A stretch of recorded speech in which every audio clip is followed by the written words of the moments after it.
Señor, si no fuera por ti, Dios, y si tú no vas conmigo, entonces no quiero ir.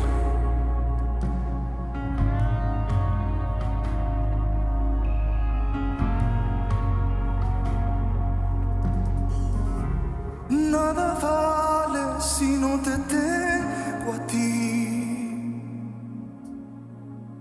Solo tu gracia me basta. Sin ti no sé a dónde ir. Sin tu presencia nada importa. ¿De qué me vale a mí ganar el mundo entero si mi alma se pierde sin ti, Señor? ¿De qué me vale poseer muchos tesoros y olvidarme de aquel que me amó? Si no te tengo a ti, no tengo nada. Díselo. Nada yo seré sin ti, Señor. Y te llevaré donde yo vaya.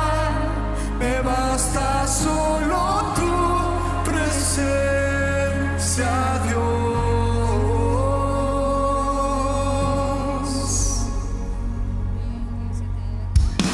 ¿De qué me vale a mí ganar el mundo entero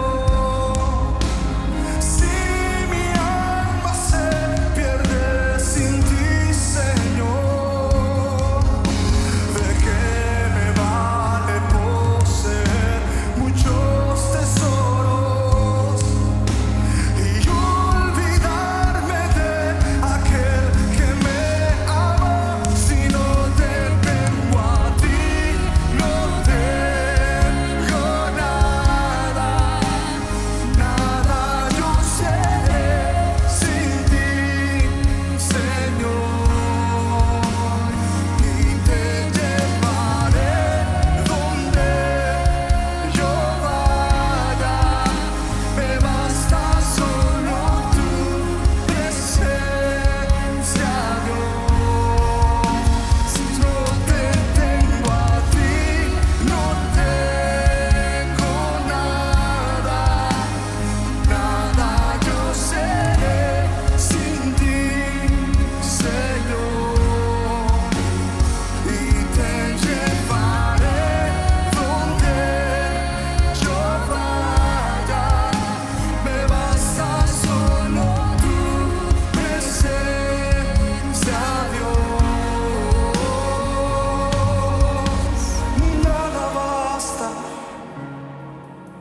Nada basta, solo tu presencia. Hoy queremos entrar y estar contigo. Queremos habitar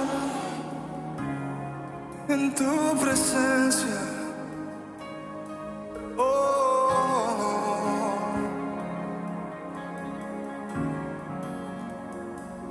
es tu presencia lo que me basta. ¿Y quién soy yo sin tu amor, Señor? Es tu presencia lo que me basta. ¿Y quién soy yo sin tu amor? Dilo conmigo, iglesia, es tu presencia. Es tu presencia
¿Cómo se sienten? ¿De verdad cómo se sienten?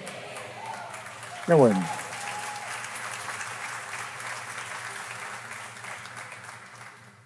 Bueno, hoy les traigo un mensaje de parte de Dios. De verdad que hemos venido bregando mucho con este mensaje, estudiando mucho la palabra, sacando información y yo creo que es oportuno escuchar lo que Dios quiere hablarnos en esta mañana. Así que dispongan sus corazones, sus mentes, no se me distraigan y estén muy atentos a lo que Dios en esta mañana nos va a hablar, como habló esta mañana en el primer servicio. El título de este mensaje, porque es un mensaje, no es un sermón, es un mensaje, y yo soy el portador de ese mensaje, se llama Más que Vencedores. ¿Por qué somos más que vencedores? Vemos con mucha preocupación, con mucha angustia y hasta con miedo lo que está aconteciendo últimamente en el mundo entero. Vemos como hace escasamente 2 semanas Israel, con una justificación, se atrevió a atacar a una de las potencias nucleares en el mundo que está en crecimiento, como es el caso de Irán, la antigua Persia, la antigua Babilonia, para que todos estemos en el contexto bíblico, de lo cual ya la mayoría de las profecías se han cumplido. Pero hay algunas que están por cumplirse. Pero el mismo Señor habla de la higuera diciendo cuando ya sus ramas estén tiernas y brotes, aprender de la higuera porque ya el verano está cerca. Son señales que nos dicen que está cerca por terminar una era en la humanidad. No dice cuán cerca, pero dice muy cerca. La semana pasada mi hijo Carlos nos enseñó, y una buena palabra esa, nos habló acerca de las 10 vírgenes, que habla justamente de esto, ¿no? Que tan preparada está la iglesia para que cuando ese gran final ya anunciado por los profetas ocurra, que tan preparados están. Eso explica muchas veces el no estar preparado, que hay miedo, que hay temor. Y yo recuerdo cuando la pandemia, que yo recibía mucha información, muchos mensajes que nos decían, pastor, cuánto anhelo volver a mi casa, a mi iglesia. No sabíamos que teníamos una hermosa iglesia hasta que nos fue negada la entrada a esa iglesia por el motivo de la pandemia. Nos limitábamos a venir aquí a grabar unos mensajes y a sacarlo por las redes, por la internet. Pero había un anhelo, había un deseo de estar en la casa del Señor. Bueno, igual ocurre cuando vemos lo que está pasando en el mundo. Esta madrugada, o anoche, perdón, leíamos en las noticias cómo ya Estados Unidos se involucró en esta guerra también. Esto pudiera desencadenar en otro conflicto mucho mayor, que no lo sabemos, no sabemos las proporciones de esto. Pero yo te quiero decir, y te traigo una noticia de parte de Dios que está en la palabra, en el capítulo 24 de Mateo, que no es como lo pintan. No es de esa manera. Porque hay algo que va a definir, sí, el final de todo. Y ese final de todo, por si no has leído la palabra, no está ni siquiera en las manos de una superpotencia. No está ni siquiera en las manos de un loco por ahí que apriete un botón rojo y dispare un misil nuclear y acabe con una buena parte de la humanidad. No está en sus manos tampoco, porque Dios tiene control. Amén. Y yo te quiero leer una parte que está en el Nuevo Testamento, que habla en el capítulo 24 de Mateo, una palabra muy emblemática que nos enseña, nos muestra algo acerca de esto muy importante. Metiéndonos en el contexto de esta palabra, al Señor le fueron a mostrar las maravillas del templo de Salomón en ese tiempo. Y las palabras de él fueron que no habría piedra sobre piedra que no fuera derribada. Pero además de eso les dijo, respondiendo Jesús les dijo, mirad que nadie os engañe. Estoy hablando de Mateo capítulo 24, verso 4, en la versión Reina Valera. Respondiendo Jesús les dijo, mirad que nadie os engañe, porque vendrán muchos en mi nombre diciendo yo soy el Cristo y a muchos se engañará. Ya eso está aconteciendo. No sé si se han fijado algunos personajes muy egocéntricos que dicen tener la solución de la paz del mundo en sus manos. Y por supuesto eso no va a pasar. Dice el verso 5, porque vendrán muchos en mi nombre diciendo yo soy el Cristo y a muchos se engañarán. Repitiendo ese verso. Y dice el 6, y oiréis de guerra y de rumores de guerra. Mirad que no os turbéis porque es necesario que todo esto acontezca, pero aún no es el fin. Es necesario que veamos todo lo que está pasando. Es necesario que todo esto acontezca, porque esto va a preceder y nos va a dar un indicio de hacia dónde va el cumplimiento de esta profecía. Yo en lo particular, analizando todas las profecías del libro de Ezequiel, del libro de Daniel, del libro de Apocalipsis, por supuesto, entiendo y concluyo que el tiempo está muy cercano, pero más cercano de lo que nosotros pudiéramos imaginar. Y eso debería cambiar nuestro comportamiento y nuestro enfoque a lo que realmente somos como iglesia. O sea, que no somos un grupo de personas que se reúne un domingo para escuchar una bonita alabanza, adoración, escuchar un mensaje reflexivo y de repente hasta motivador, y ahí murió la cosa, ¿no? Porque es que no se trata de lo que nosotros venimos a recibir, se trata de lo que nosotros venimos a dar. Porque no se trata de nosotros no somos el eje, no somos el centro del plan de Dios. Él sigue siendo el centro, Él sigue siendo el soberano y a Él sea toda la gloria. Dice la palabra en el verso 7, porque se levantará nación contra nación y reino contra reino, y habrá pestes y hambres y terremotos en lugares diferentes, y todo esto será principio de dolores. Los que conocemos lo que significa un parto de una mujer, yo no fui que yo parí, ¿no? Pero sí tuvimos 6 hijos y sé cómo es la cosa, sé cómo funciona esto. Ya cuando cuando se entra en el 9º mes, en la semana no sé cuál, ya hay la certidumbre de que en cualquier momento va a suceder. En cualquier momento. Y cuando ocurre el primer dolor, uno como esposo y ella por supuesto también, y el médico, ellos ven la frecuencia con que ese dolor está ocurriendo y la intensidad también. Si ese dolor se hace cada vez más frecuente y más intenso, quiere decir que está dilatando el útero, que ya el bebé viene en camino y va a salir. ¿Verdad, madre, que así es? Uno llama al médico y el médico le dice, bueno, vente porque ya esto no es para más, esto no espera. A veces rompen fuentes y ese reguero y esa cuestión, bueno. Pero lo que significa que esos dolores cada vez se van a hacer más frecuentes y más intensos, y más largos incluso. Eso hace ver que está por acontecer un acontecimiento de un alumbramiento. Por eso dice la palabra aquí, en el verso 8 del capítulo 24 de Mateo, y todo esto será principio de dolores. Ya estamos viendo el principio de dolores. Como nunca se han visto episodios de hambrunas, de necesidades a niveles internacionales como los que se están viendo en este momento. Pero dice el Señor, pero no es el fin todavía. No se angustien, no se atemoricen, no busquen opiniones en donde no deben, porque el único que tiene la respuesta soy yo, dice el Señor. Porque todavía no es el fin. Hasta ahí creo que nos estamos entendiendo, ¿verdad? Qué bueno. Ahora, una de las señales que estamos viendo y que dice la palabra es acerca de la maldad del hombre.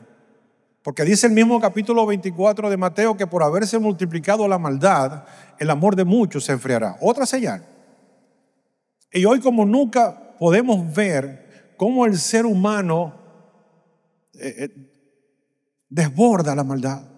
Una vez se pregunta cómo un ser humano parido de una mujer, llevando genes en su sangre de su padre y de su madre, pueden acometer tal atrocidad. Por ejemplo, vemos lo que pasó en Colombia con este candidato joven que todavía se está debatiendo entre la vida y la muerte. Cómo un muchacho de 14 años puede empuñar un arma y quitarle la vida por encargo a otra persona. Podemos ver cómo entran grupos extremistas en algunas iglesias de países islámicos donde es prohibido predicar el evangelio y saquean toda la iglesia, violan mujeres, matan niños y hombres y los que quedan los entierran vivos. Dice, ¿podrá un corazón de un ser humano como tal acometer tal maldad? ¿Qué está en la mente de esas personas? La persecución que está ocurriendo en los Estados Unidos, un país de libertades, donde está la estatua de la libertad, donde se dice que hay una libertad en todas las cosas, donde la Biblia habla y ordena a que seamos misericordiosos con el extranjero y con el inmigrante. Mas sin embargo, vemos como hay una persecución, y lo digo con conocimiento de causa. Vemos como madres son arrastradas, padres, niños. Y uno se pregunta, ¿será que esa gente nacieron de quién? No tienen madre, no tienen padre, no tienen hijos, no tienen hermanos. Vemos que hay una maldad desbocada, como en el tiempo de Noé. Como dice la palabra, que en el capítulo 6 del libro de Génesis, que la maldad llegó a los oídos de Dios. Es cuando el Señor dijo, me arrepiento de haberlos creado, porque así no nos hizo Él. Ahora, yo me pregunto, ¿en qué punto de la historia, en qué punto de la vida, del camino del hombre, del ser humano, esto se perdió? ¿En qué punto nos desviamos?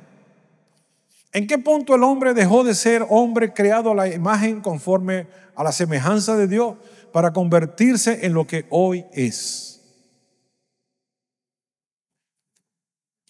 Y es lo que el Señor está tratando con la iglesia. Porque todos, el apóstol Pablo decía, yo queriendo hacer lo bueno termino haciendo lo malo, porque lo malo que no quiero hacer, eso hago. Pero dice, pero no soy yo, es el pecado que aún mora en mí. Porque todos los que estamos aquí somos santos porque el Señor nos apartó para procesarnos, pero luchamos contra el pecado. Todos los que estamos aquí luchamos contra el pecado. Es una lucha permanente que tenemos nosotros en cuanto a esto, que nos lleva a que cada día seamos mejores delante de Dios. Mira lo que dice la palabra para que estemos bíblicamente bien sustentados en esto, porque es un mensaje del Señor, no es un mensaje del pastor. Dice la creación perfecta, Dios nos creó perfecto. El libro de Génesis capítulo 1, versos 26 y 27 dice, entonces dijo Dios, hagamos al hombre a nuestra imagen, conforme a nuestra semejanza. Y dice el 27, y creó Dios al hombre a su imagen, a imagen de Dios los creó, varón y hembra los creó. Eso fue lo que Dios hizo con nosotros. Eso fue lo que Dios creó. Y dice la palabra, y Dios vio que era bueno. Ahora, ¿dónde se corrompió el hombre? Cuando un bebé nace, todos vemos que es tierno, que provoca comérselo, como dijimos 2 semanas atrás. Y después nos preguntamos por qué no nos lo comimos. Vemos que huelen diferente, son seres muy especiales. El mismo Señor dice, de los tales ese es el reino de los cielos. Ahora, ¿cómo un bebé así termina convirtiéndose en algo malo? Porque no me vengan a decir, pues yo también lo pensaba, no, es que yo no soy malo, yo soy bueno. El Señor dice, si ustedes siendo malos les pueden dar buenas dádivas a sus hijos cuando estos se los piden, ¿cuánto no les dará el Señor si le piden el Espíritu Santo? Cuando el joven rico le dijo al Señor, maestro bueno. Y el Señor le dijo, ¿por qué me llamas bueno? Solamente Dios es bueno, siendo Él el Hijo de Dios. Así que nadie se jacte diciendo es que yo hago cosas buenas. Yo no soy malo, yo trato bien a mi familia, No, aquí nadie es bueno. Solamente Dios es bueno. ¿Están de acuerdo conmigo? Bueno, ni siquiera conmigo con lo que dice la palabra de Dios. Ahora, si Dios creó al hombre a la perfección, ¿en qué punto de la historia de la humanidad el hombre se volvió malo? Mira, te narro un poquito lo que ocurrió en ese momento. Y ahí vamos a entrar en aguas un poquito más profundas.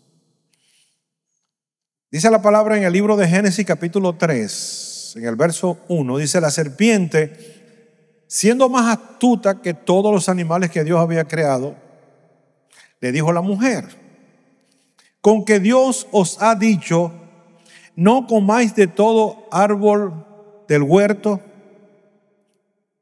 Estoy parafraseando un poco porque no quiero alargarlo mucho.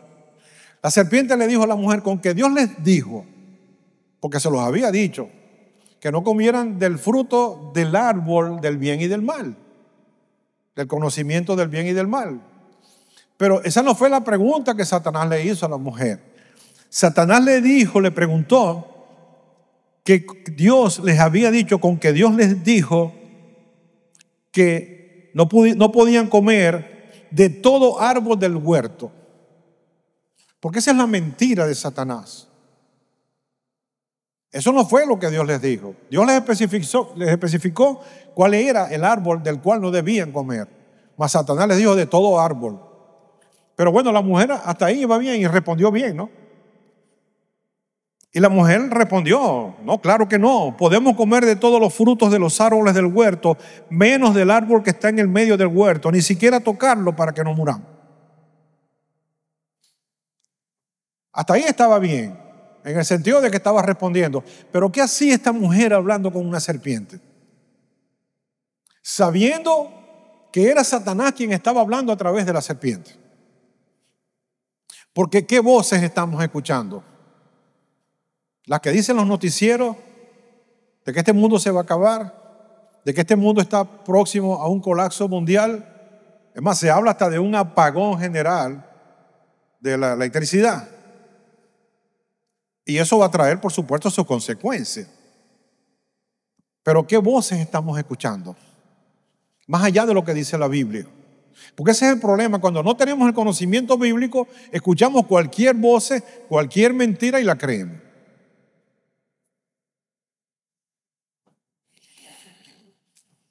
La serpiente respondió: no moriréis.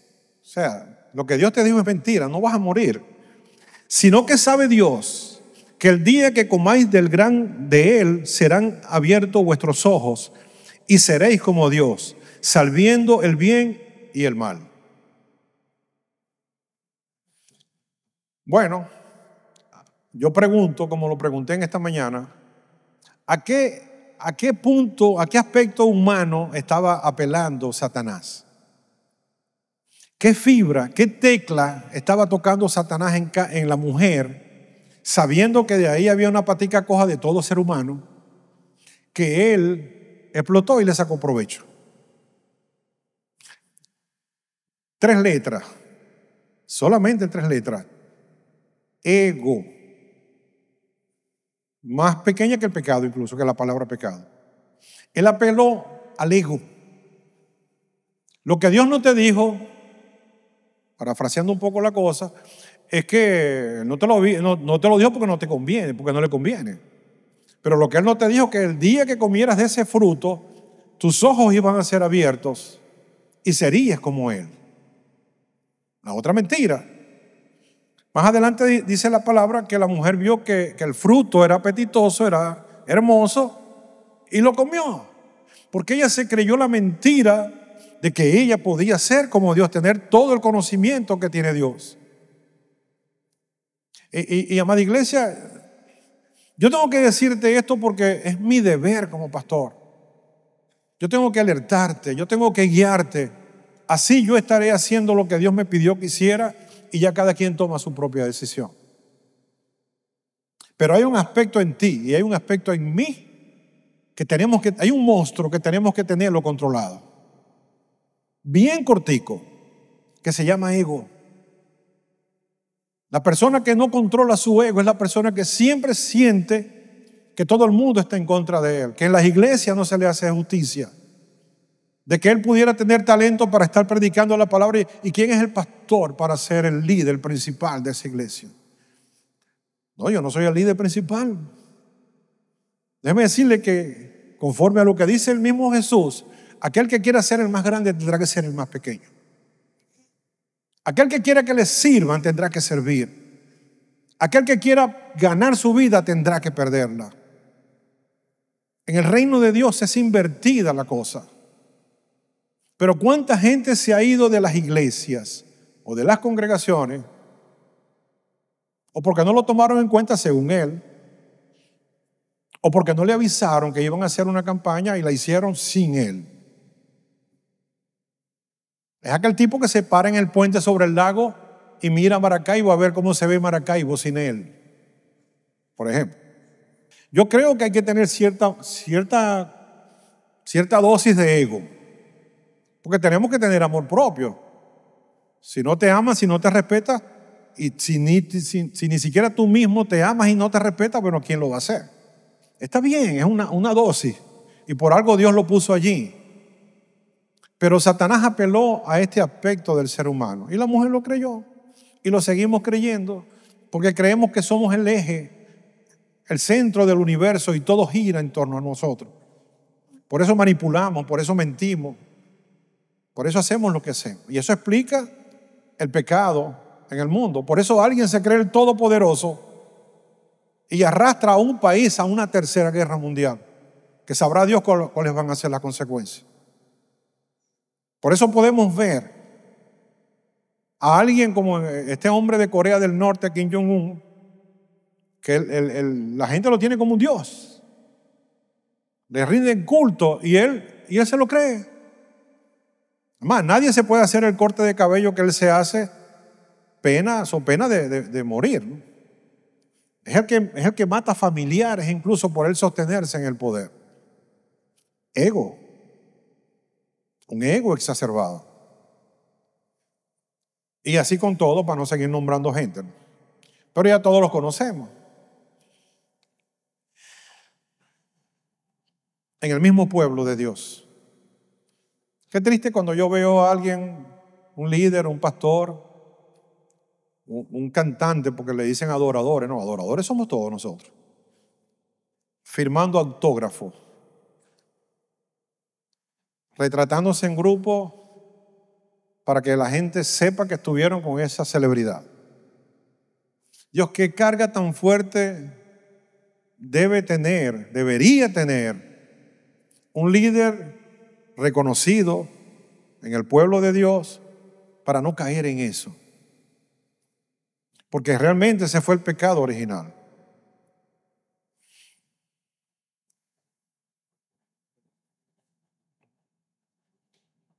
Yo pregunto una cosa, ya le dije la parte mala. De los que estamos aquí, ¿quiénes se sienten, no se creen, quiénes se sienten escogidos por Dios? ¿Quiénes se sienten amados por Dios? Bueno, esta palabra es para ti. Y es bueno que te sientas así. Escogido por Dios, porque eres un escogido por Dios. Tan escogido por Dios eres, que si no lo hubieras sido, no estuvieras hoy en esta mañana en este lugar. Porque quizás como amaneció el día nubladito, fríita la cobija y la almohada, bueno, tenía una pega que no se quería despegar tuyo. Y tú dijiste, no, yo de aquí no me voy. Pero algo te impulsó a venir a la casa del Señor, a escuchar esta palabra, porque esta palabra es para ti.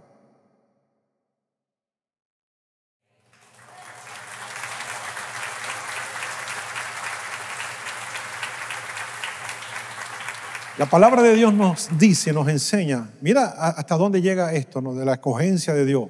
Cuando dice la palabra que muchos son los llamados, pero pocos los escogidos. Uno de los ejemplos que pone el Señor es cuando el pescador tira la red para pescar. En el caso de Pedro, por ejemplo. Y esa red sale llena de muchas especies. Pero ¿qué hace el pescador? El pescador empieza a seleccionar cuáles de esos peces que están en la red son los buenos para comer, para vender, para negociar, y lo que no los echa por un ladito. Pero solamente esos peces escogidos van a ese cesto que tiene valor. Bueno, así está haciendo el Señor. Él tira la red. Ayer salimos a predicar la palabra. Ayer se llevó la palabra a más de 50 hogares incluso, de por este alrededor. Echamos la red, la parábola del buen sembrador. Pero no toda la semilla cayó en buena tierra. Una cayó en espino, otra en pedregales, otra en el camino, pero una cayó en buena tierra y germinó. Ese que cayó en buena tierra, que recibió la semilla y que la semilla germinó y que hoy en esta mañana se estará preguntando, ¿será que Dios se acuerda de mí? ¿Será que Dios puede escuchar mi oración? Ese es escogido. No es porque Dios desecha a nadie, no. Dios lanza la red. Dios esparce su palabra. Ahora, ¿a quiénes llega esa palabra? Hace 43 años, y yo no me voy a jactar de esto, por supuesto que no, Dios lo sabe. Pero hace 43 años yo recibí esa semilla. Yo jamás pensé, no estaba en mis planes que algún día yo iba a estar parado en un púlpito de una iglesia predicando su palabra. Pero Dios tenía un plan. Él me escogió, porque Él me lo dijo. Y me escogió. Tan grande es ese acto de escogencia de parte de Dios, que dice la palabra, y ahora se los voy a leer, antes de la creación del mundo. Antes de que el Mesías viniera y muriera en la cruz, antes de eso ya Dios pensó en ti y en mí. ¿Tú sabías eso? O sea, no fue que a Dios se le ocurrió un día, voy a ver a quién escojo hoy. El que se porte mejor, ese es. El que vaya con un jean azul y una camisa a cuadro, ese va a ser. No. Tú naciste porque le ganaste la carrera a muchos millones de espermatozoides y uno fecundó el óvulo. Ya por ahí empezó la cosa. Fuiste escogido, pero fuiste escogido con un propósito eterno que tendrás que cumplir si no lo has cumplido y si no lo estás cumpliendo. Tú no estás seleccionado, tú no estás escogido para ser un dominguero, para ser un miembro regular. Tú estás seleccionado por Dios, por el mismo Dios, para cumplir un propósito. Y lo vas a cumplir.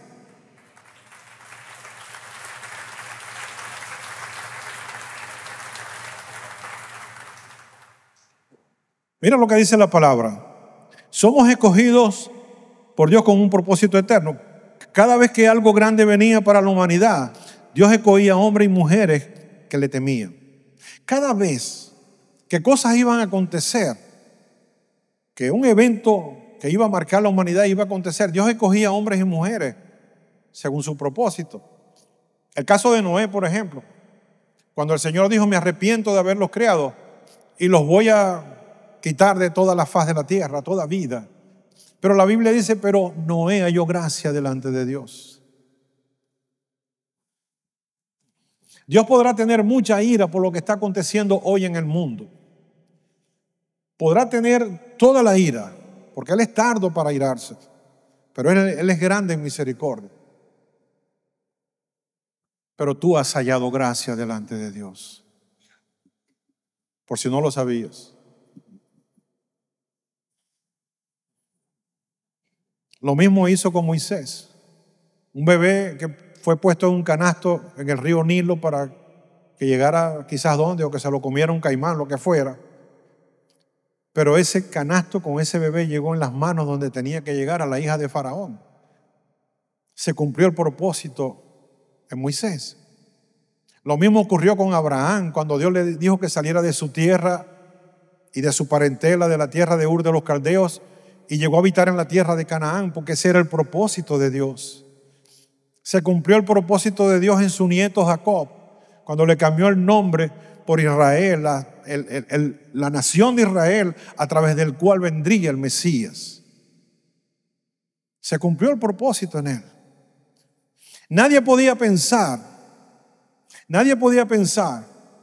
que un asomado en la vía dolorosa, cuando el Señor iba con la cruz a cuestas y se caía y se levantaba, que un hombre llamado Simón de Cirene podía entrar y tomar la cruz del Señor y llevarlo hasta el Gólgota. Porque ese era el propósito de él. ¿Tú te imaginas que alguien tuviera el privilegio de cargar la cruz del Señor y acompañarlo hasta allá, hasta el sitio de crucifixión? ¿Cómo podía imaginar José de Arimatea, por ejemplo? Un hombre rico, cumpliéndose la profecía del profeta Isaías, donde dice, su muerte fue con los impíos, pero con los ricos fue en su sepultura. Un hombre rico que había comprado una tumba para él, que él nunca pensó lo que iba a pasar con esa tumba. Quizás él la compró como quien compra un puesto en un cementerio por ahí, y el que se va muriendo lo van enterrando ahí. Pero él no lo sabía.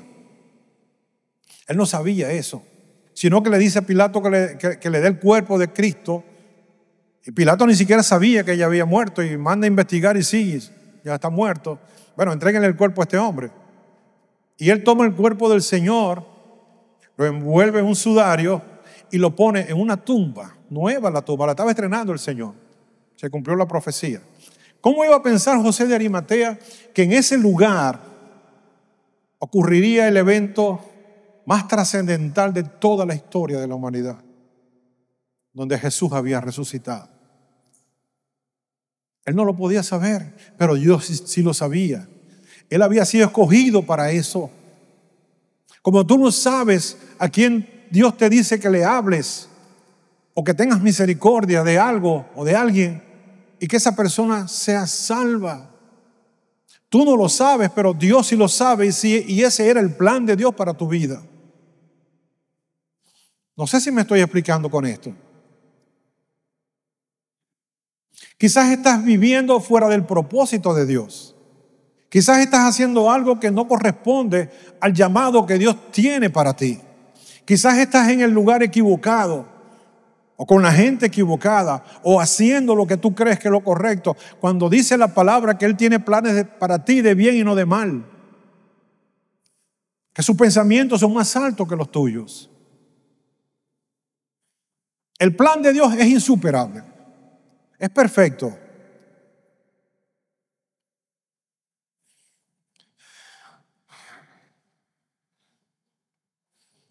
Mira lo que dice Hebreos capítulo 13, verso 2. No os olvidéis de la hospitalidad, dándole Pablo instrucciones a la iglesia hebrea. Porque por ellas algunos, fíjate lo que dice, algunos, sin saberlo, habrán hospedado ángeles en su casa.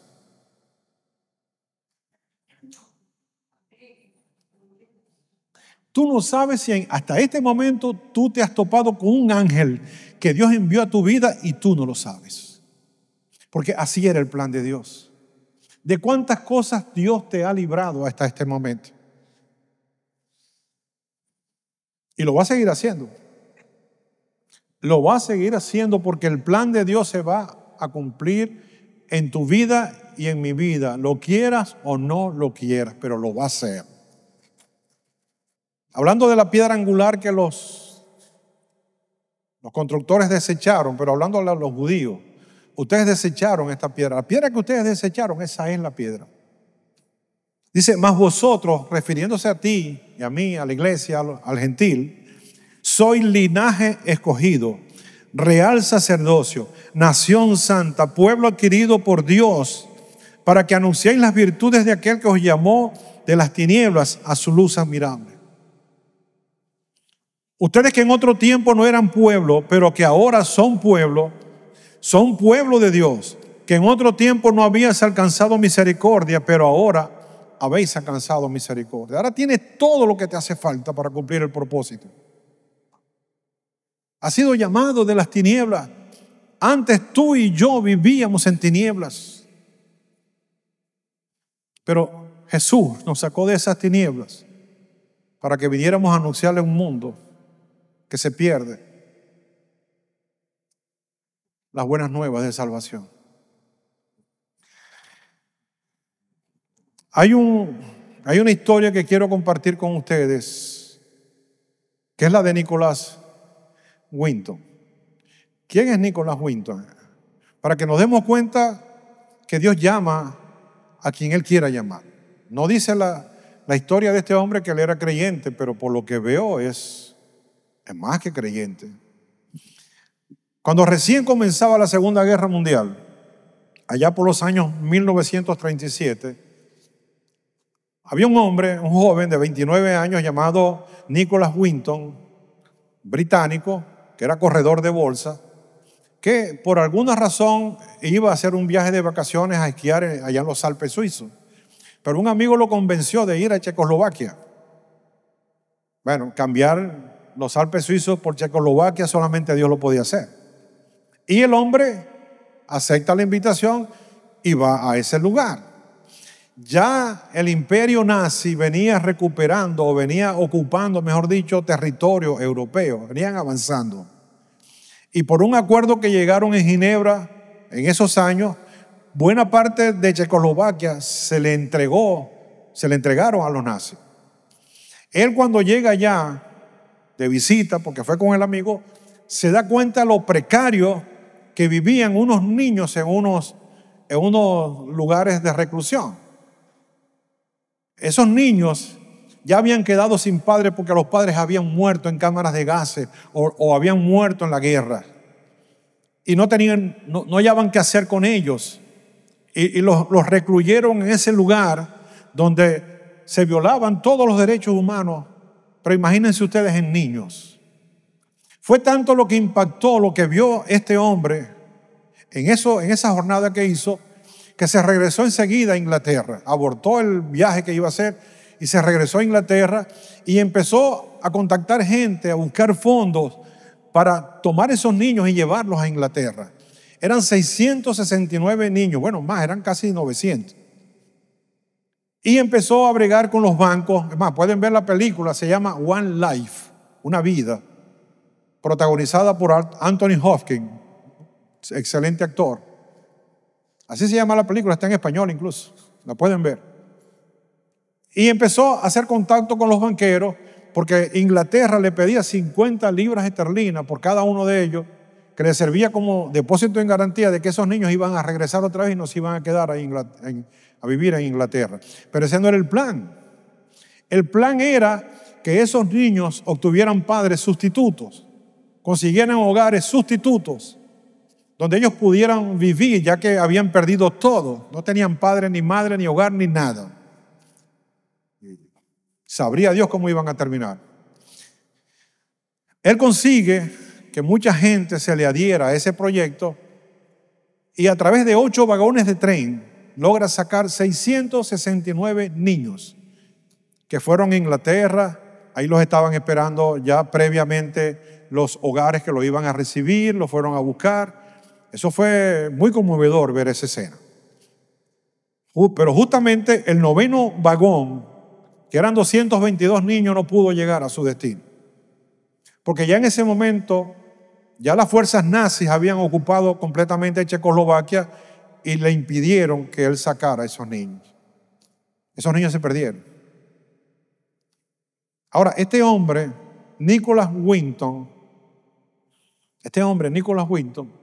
lo asombroso de él, lo valioso de este ser humano, no era que tanto que hubiera sacado a los niños los hubiera salvado, ¿no? Sino que él conservó por 50 años este secreto para no poner en riesgo la identidad de esos niños, porque podían haber medidas en contra de ellos. Y ni siquiera la esposa lo sabía. 50 años. ¿Cómo esta mujer no pudo saber que su esposo había hecho una gesta libertadora tan grande y tan hermosa? Se dice que es la más grande de todo el siglo XX. Pero un día, su esposa, revisando el ático en su casa, se encontró con unas fotos y unos documentos y una cuestión que demostraban la obra que su esposo había hecho. Sin ella decirle nada a su esposo, que lo había descubierto, cogió y habló con la BBC de Londres. Prepararon un gran evento donde él iba a ser el centro, pero tampoco a él le dijeron que era, y lo invitaron con un orador, y el hombre fue. Pero tan humilde era el hombre que cuando él entra ve que una silla del frente del principio estaba vacía y lo mandaron a sentar allí, y él dijo, no hay una silla por atrás. Yo, no, esta es la silla que está preparada para usted. El hombre se sienta en esa silla y comienza la disertación de la que estaba dirigiendo el evento. Y habla acerca de la salvación de esos 669 niños. Él empieza a escuchar esto y empieza a decir, bueno, ¿y quién habrá dicho esto? Yo no lo dije. Y entonces la mujer pregunta, ¿habrá alguien aquí que haya sido salvado por este hombre que lo tenemos aquí, Nicholas Winton? Él se sorprende y cuando él ve a su alrededor se pararon todos. Eran mujeres y hombres ya adultos, abuelos incluso. Y él no lo sabía. Pero lo meritorio de este hombre es que él se guardó ese secreto por 50 años. Quizás tu llamado no sea el de Nicholas Winton. Quizás el propósito tuyo sea distinto al de él. Pero él cumplió a cabalidad lo que Dios le pidió que hiciera seguramente. Y lo hizo. Y fue humilde. No esperó, ni siquiera las provocó. Al contrario, fue sorprendido cuando el mundo se enteró de lo que él había hecho. Lo nombró la reina Isabel II, lo nombró caballero permanente de Inglaterra. Recibió 4 premios mundiales por lo que él había hecho. Por eso no es lo que él estaba buscando, porque su ego estaba a salvo. No es lo que tú hagas para tu ego, para tu gloria. Por eso es que Dios no comparte la gloria de Él con nadie. Pero no porque Dios sea un Dios egocéntrico. No, Dios no lo hace para que tu ego no se exacerbe. Lo que le pasaba al apóstol Pablo con el aguijón. Cuando él dijo, para que no me exacerbiera de sobremanera, me fue dado un aguijón en mi carne.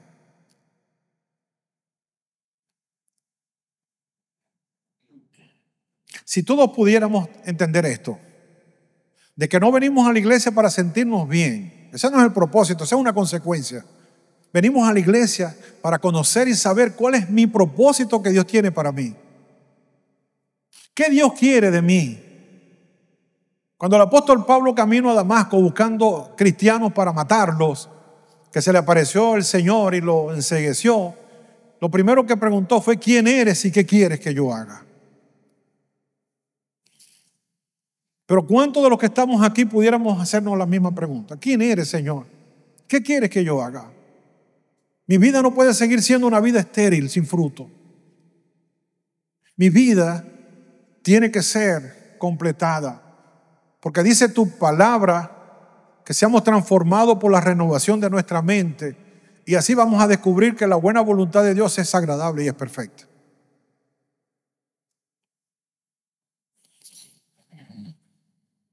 Personajes como Abraham, Jacob, José, Moisés, José de Arimatea, ya lo mencionamos, cumplieron su propósito.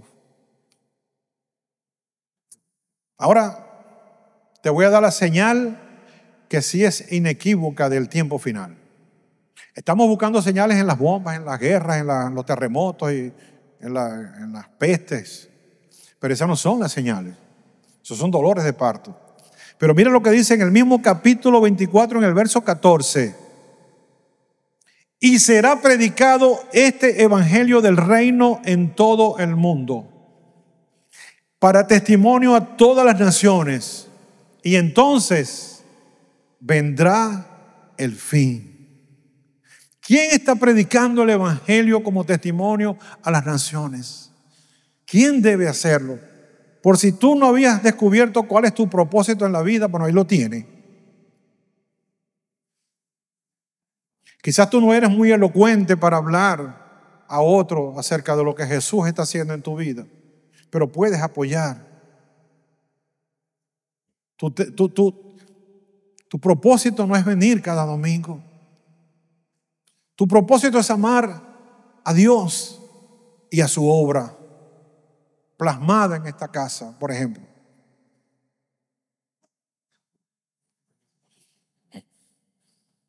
¿Por qué somos más que vencedores? Como dice el título. Mira lo que dice el apóstol Pablo en la carta a los Romanos capítulo 8, versos 37 al 39. Y ya con esto terminamos. Dice, antes, en todas estas cosas. ¿Cuáles cosas? Las que están aconteciendo. Las pruebas que tú estás viviendo. Las mentiras que Satanás ha traído a tu vida. Que de aquí no ibas a pasar. Que esta enfermedad acabaría contigo. Que tus finanzas cada vez iban a ser peores. Que mañana no te amanece comida para alimentar a tus hijos. Que no sabes cómo vas a hacer para matricular a tus hijos en este año escolar nuevo. Mentiras del diablo. Porque Dios es tu proveedor. Y dice, antes, en todas estas cosas, somos más que vencedores por medio de aquel que nos amó. Ya vencimos porque Él venció en la cruz. Ya esta es una guerra ganada. Batallas todos los días. Todos tenemos batallas. Todos estamos peleando una batalla. Todos llevamos nuestra propia cruz. Pero el yugo que tú llevas no es el tuyo ya, es el de Él. Y por eso ligera es su carga. Dice, por lo cual estoy seguro. Mira lo que dice Pablo y asevera aquí. Por lo cual estoy seguro, no es que creo, no, estoy seguro que ni la muerte, ni la vida, ni los ángeles, ni principados, ni potestades, ni lo presente, ni lo porvenir, ni lo alto, ni lo profundo, ni ninguna otra cosa creada nos podrá separar del amor de Dios que es en Cristo Jesús, Señor nuestro.